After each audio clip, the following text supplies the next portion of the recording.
In unit number 20, we go into page 412. In the inpatient hospital coverage, the state will ask you possibly up to 6 questions on this page. You must know this. On page 412 at the top, highlight Medicare Part A is inpatient hospital coverage. That is a state exam question and answer. It is for the semi-private room and the other usual charges for necessary hospital care, meals, supplies, and medical services, drugs taken as an inpatient, and so on. It does not cover private duty nursing. The second bullet, highlight everything here. I have seen this on every state exam I've taken. Highlight the first 3 pints of blood, known as the blood deductible. The government is not going to pay for the first 3 pints of blood. You must know that. Charges for a phone or TV or other non-medical services. Part A, inpatient hospital coverage is based on, highlight, underline, benefit period. That's another state exam question and answer. Rather than a calendar year. Highlight the rest of this paragraph, put an asterisk here. A benefit period begins when someone is admitted into the hospital and it ends 60 days after discharge. Underline 60 days after discharge. If the person is readmitted within, again highlight, underline, 60 days of discharge, it does not start a new benefit period, but it is a continuation of the initial one. For each benefit period, inpatient hospital coverage and highlight cost sharing. Underline that. That makes sense to me that under these policies, I have to share this with the government. First bullet, highlight, the patient pays a deductible. Remember, the government's not going to pay for everything. The patient does have a deductible. The next bullet, highlight all of this, put an asterisk here. Days 1 through 60 is fully paid by Medicare after the deductible. Next bullet, highlight all of this. Days 61 through 90, Medicare pays for most of the cost and the patient pays a daily co-payment, which changes each year. Highlight the next sentence. This is another state exam question I've seen. Put an asterisk here. Lifetime reserve days daily co-pay is double that of days 61 through 90. This co-pay amount also changes each year.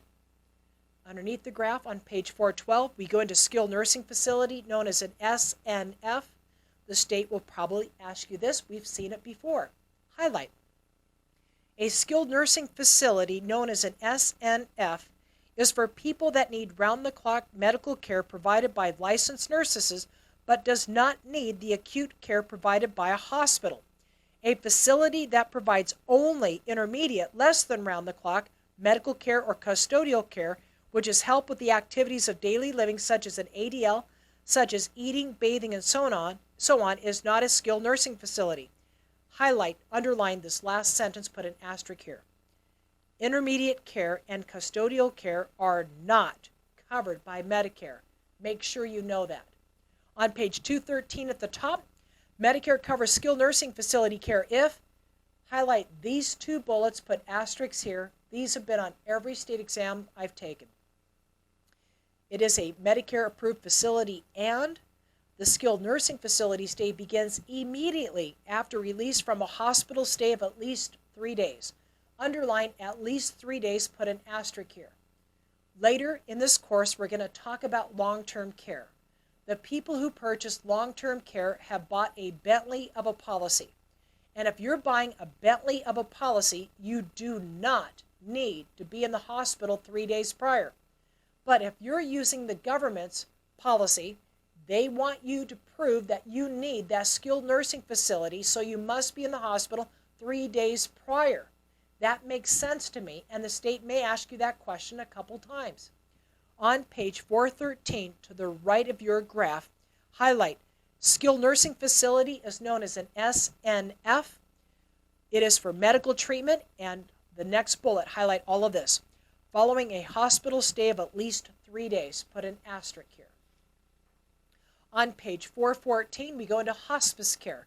The state may ask you a question here. Hospice care is for the terminally ill patients and their families. It includes counseling, pain relief, and symptomatic management. It may also include respite care. Highlight, underline respite care. That's easy to remember. Respite is with hospice, and respite is for the caregiver, to give them a break from the person who is sick and dying. Highlight. It may also include respite care, which is care provided temporarily in a hospice facility for a patient who is normally cared for in the home. The respite is for the usual caregiver. Underneath the second graph on page 414, we go into the exclusions. Highlight, Medicare Part A does not include, first bullet, the first 3 pints of blood. Consistent. You know that the government's not going to pay for the first 3 pints of blood. Put asterisks here. Page 415 at the top to the right of the graph, again excluded under Part A, is the first 3 pints of blood.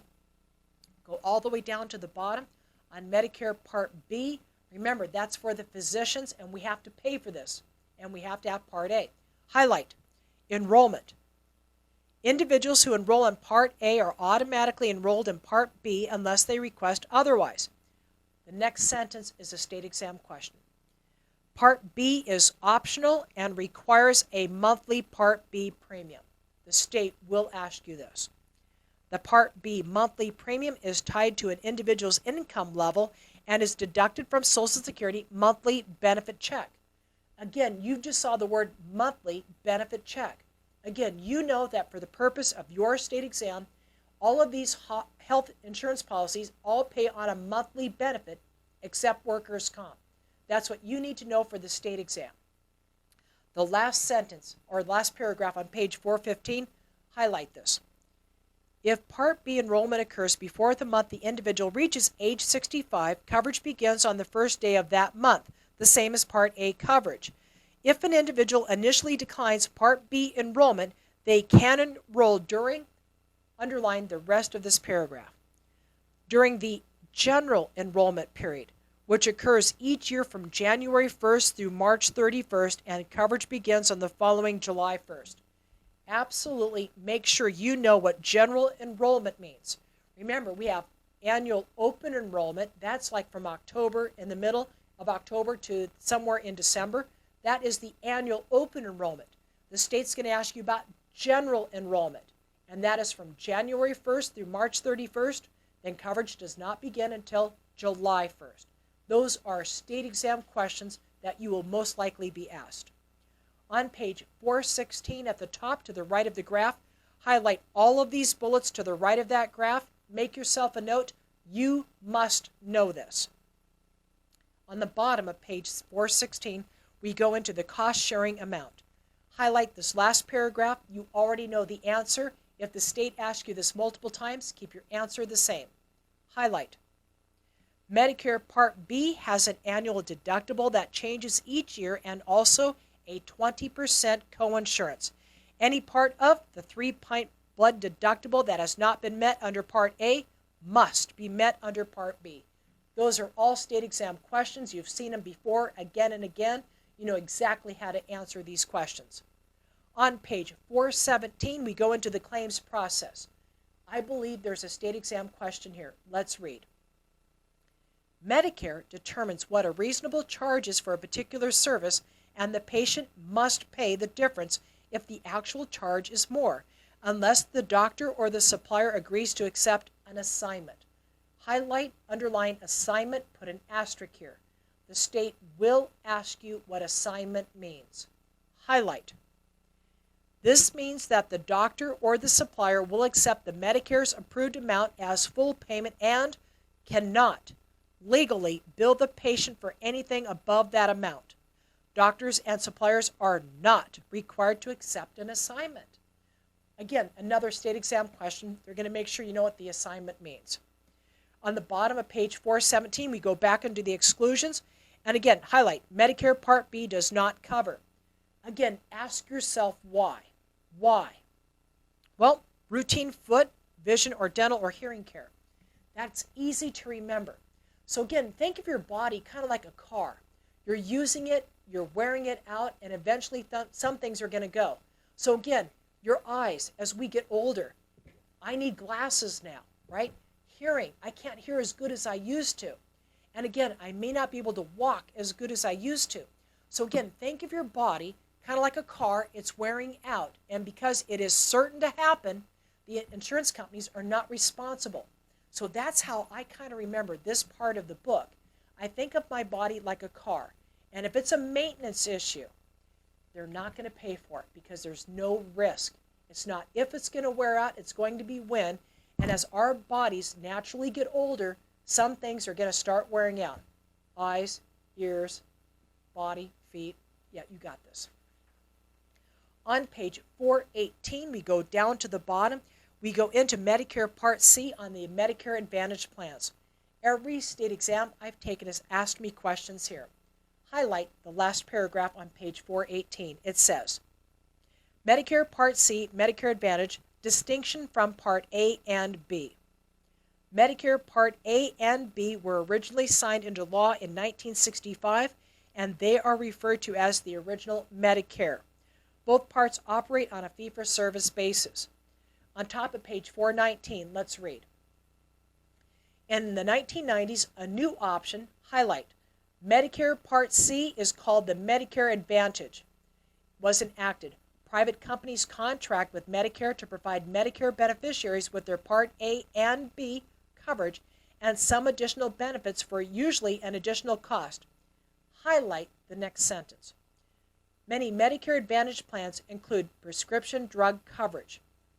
Highlight the next paragraph, put an asterisk here. This has been on every state exam I've taken. Medicare beneficiaries can choose to receive their benefits from a Medicare Advantage plan, but they must still enroll in Part A and B, pay the Part B premium, and pay the Medicare Advantage plan premium. That's another state exam question and answer. So remember, you cannot get Part C without having Part A and B. A is for the hospital, that's an entitlement. Part B is for the physicians. I have to pay a premium for that monthly. And if I want Part C, I have to pay for that too. Medicare Advantage plans, they cover the gaps of A and B. And remember, we have deductibles and coinsurance. On page 419, down at the bottom, they talk about the types of Medicare Advantage plans. And again, you've seen this before. You know what a PPO is, a